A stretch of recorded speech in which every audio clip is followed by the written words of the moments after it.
I am Reynelda Jones, a mental health therapist who thinks outside the box. I'm connecting with passionate individuals using their talents to help the community.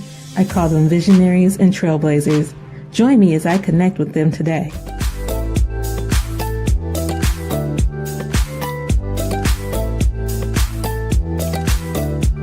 Hello, everyone. Thank you for joining me today. If you are new or a current follower, I am Reynelda Jones, and I am the CEO of a holistic mental health private practice called A Solution B, located in Grand Rapids, Michigan.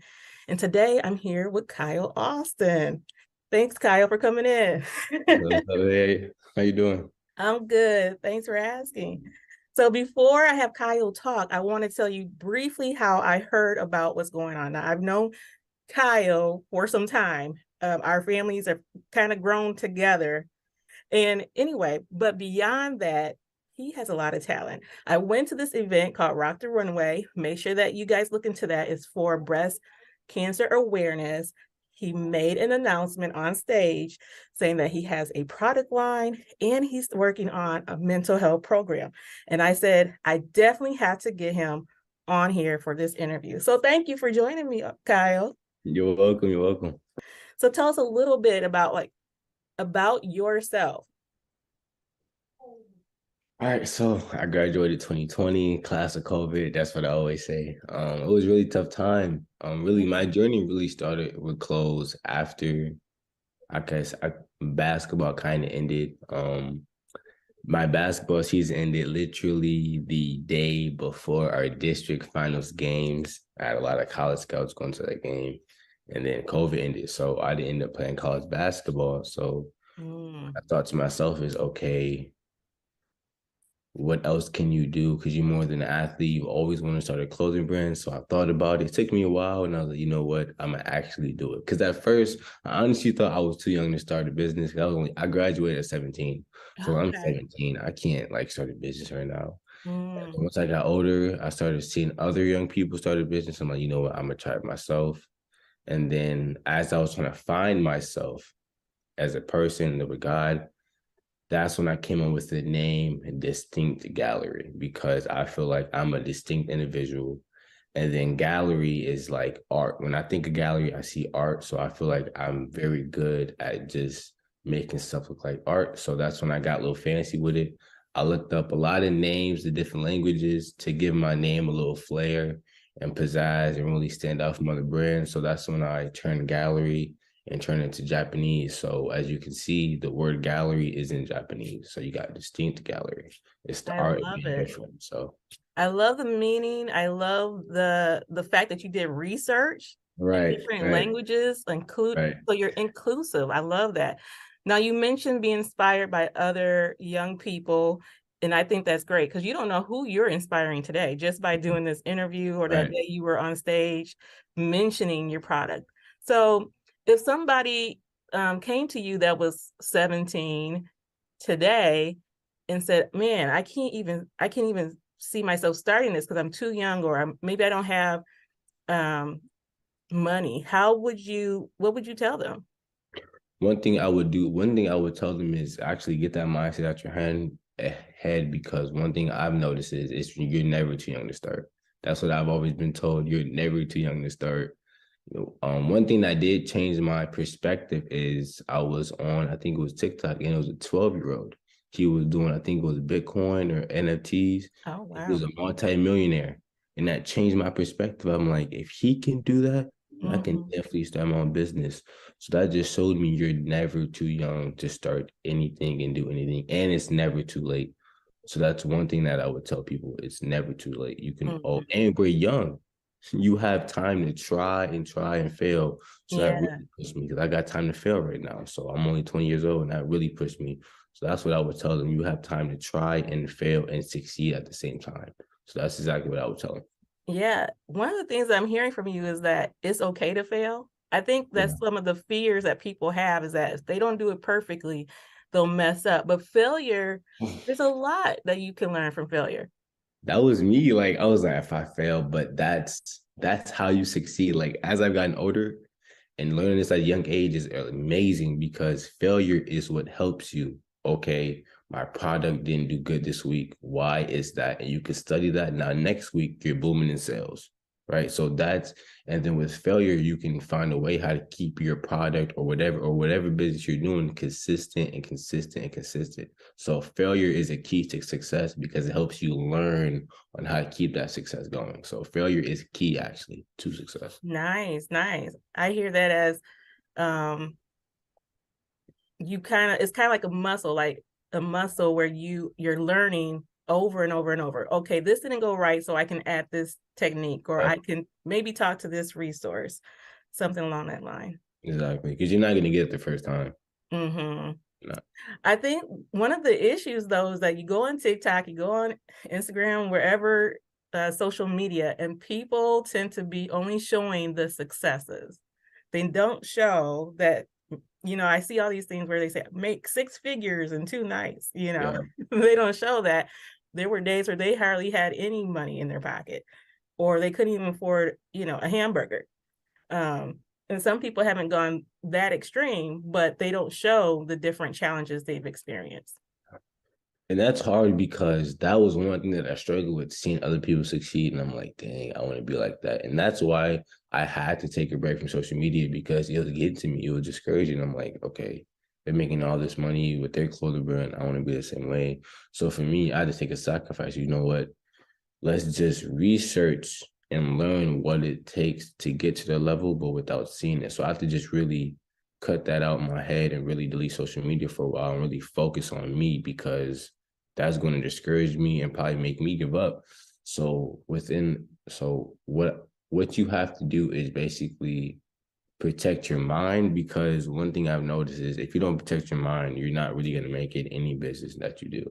So mindset is very, very important. If that's cutting on social media, then do that. If that's getting on social media less, then do that.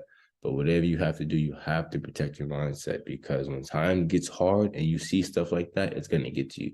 You have to get to the point where you can see stuff like that and you're going to be like, that's going to be me next. Mm-hmm. Not, oh, I don't know if I can do this. It's all Yeah, about changing mindset. that's what I'm hearing. The theme is you have to change your mindset, change how you're talking to yourself. Exactly. Yeah, yeah. So you mentioned taking a break on social media. So how do you go about doing that? Oh, so me, so it started off like maybe taking one day off. Or no, it started off like an hour off, 2 hours off, then a day off. And then for me, basically, I took a very different approach with my clothing brand. So what I did was there's this phrase I live by, is learn before you play the game. So basically, I kind of learned everything about the clothing brand, what it takes, like all the stuff you need, marketing strategies, all that on YouTube and stuff like that. And then I kind of just stayed off on TikTok and Instagram because it was distracting me. So I really did it for me because it was just distracting me and not helping get my goals. So I was like, if I want to make it successful, I have to make some sacrifices and get rid of the distractions. So it was very hard at the beginning because I felt so weird not being on social media. But then after a while, you get used to it. And it's just about that building that discipline and staying focused. Mm-hmm. So after a while, I just got used to it. And I'm going to get back on, of course, but that's just to promote my clothing brand. But that's about it. You mentioned earlier that you had to see yourself in a different role other than being a basketball player. So how do you go about doing that? What helps with that? It wasn't easy. Like, I played basketball my whole life. So, like, it was kind of a choice I made. It was kind of a choice. I feel like it was a choice that I made that was kind of in a heat of the moment because I was so angry.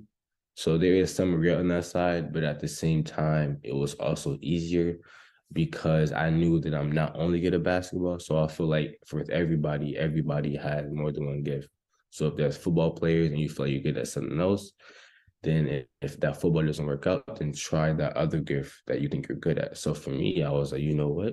Let's just take this business approach. And I tried it. And like I said earlier, I'm young, so it doesn't hurt to try everything. So that really made it a lot easier for me, is just knowing I'm young. And if it fails, then it's okay. Then I have other stuff to back on. So okay.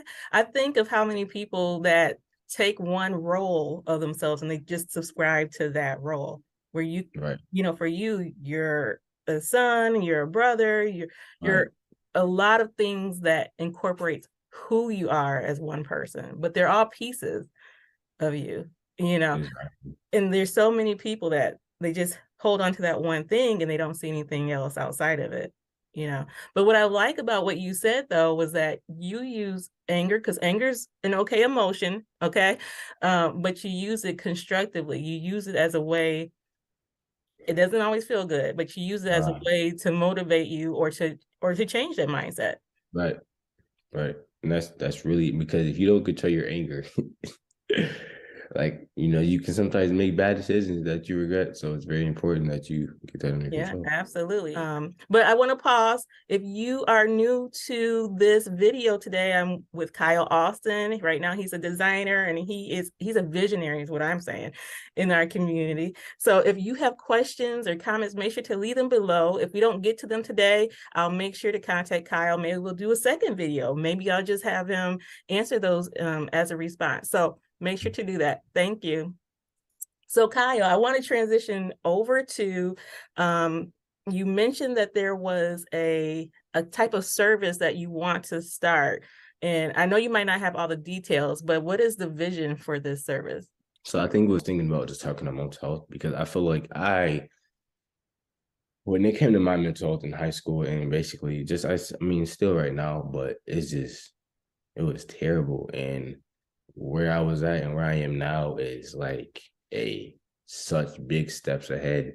So I kind of just want to share the tips that I took, even as an athlete or just a really human being, to really get over the hump of depression, or getting my mind to a better state, reading affirmations, praying more, what you need to say to yourself to get out of that depression or that bad state of mind, and how you keep that good state of mind. And even when you have those really bad thoughts, you know how to transform them into good thoughts. That's really what I want to touch on. Oh, And that's nice. And you said for athletes. yeah, athletes, yeah, anybody really, because I'm an athlete, so it really, for me, it was a lot, because I really wanted to play basketball, but I was like, there's no opportunity, so I had to like kind of get over that. So it was really hard, because when you really want to do something, but you're like, it's not gonna work out, it really gets to you mentally, and especially when you have so much adversity, when you're trying to get to that next level, it really affects you mentally. So there's a lot of stuff that I have to do. Yeah. One question I have to ask myself is like, do I really want to play basketball in college? And I feel like a lot of athletes have to ask themselves that in high school, because when you get to college, it's a different, like, it's a different game. You got to really be committed. And once you're committed, you got to stick to it. I've seen that there's more athletes coming out now about mental health challenges, or even like, oh, maybe one had to retire because of an injury in their mid-20s, and how life has suddenly changed for them when they got identified by that particular sport. And one thing that I feel like is very slept on is like really going to the NBA. Like, not only do college athletes have to deal with mental from their coach, carrying the burden from their family trying to get to the league, but once you get to the NBA, you have the entire world sharing their opinion about you, and you have to sit there and listen. So like, getting to the NBA, that's why I tell people, you want to get to the next level, like, it takes so much mental, especially playing high level college basketball, because now you got analytics, you got other coaches, you got millions of people just sharing what they feel about you. So now, and you got people chanting during the game. Like, basketball is more mental than a lot of people think. Really, any sport is more mental than a lot of people think, because if somebody can take you out your mindset, like, you can start turning over the ball and play a bad game. You really have to protect your mental, especially when you're playing college or even professional athletes. You have millions of people sharing their opinion about you, talking about you, you looking at it on TV. So protecting your mind is like so important. Absolutely. And it sounds like having to know who's really there for you. Exactly. Is also one of those. Okay. So if you're comfortable with sharing, what were some signs for you that your mental health was becoming an issue? My biggest thing is I stopped loving basketball. Like, basketball just felt like, how do I put it? Basketball just felt like something I was doing, not something I fell in love with. That's when I was like, okay, this is getting bad. Like, I wasn't loving it anymore. I wasn't putting in the work that I should have been putting, because I felt like this is stupid. It was getting to me mentally. I stopped doing the stuff I love. I became very, very quiet, like very quiet. very nonchalant, and that's when I knew basketball was getting to me. I see. I see. Okay. Well, if you're watching this and you've experienced some of these things, like losing interest in something you enjoy, withdrawing from other people, maybe you're physically present, but not, really involved or engaged with the people around you. Those might be some signs to seek some support. So if people want to reach out to you or get your products, first of all, do you have other products, or the hoodie the first thing? Like what all do you So have? right now I'm selling the black hoodies, but I am coming out with a brown one and a red one very soon. Okay, so make Stay sure tuned for that. y'all stay watching Kyle Austin, because he got some products coming out. Okay. And so if people want to purchase a product from you and support your business, how do they go about doing that? So they can actually go to the website. It's called Distnct Gyarari. This is how it's spelled. So it's DICTNCTGRARARY. I mean ARY Yeah. .com. Okay. All right. Thank you so much for joining You're me welcome. You're today. welcome. And if you have not watched other videos, make sure to do so to the people that's viewing, and make sure to reach out to Kyle, because he got some good stuff going on here. It sounds like he might be doing something with his vision. I'm so proud of you. Thank you. Thank you. Yeah, thank you.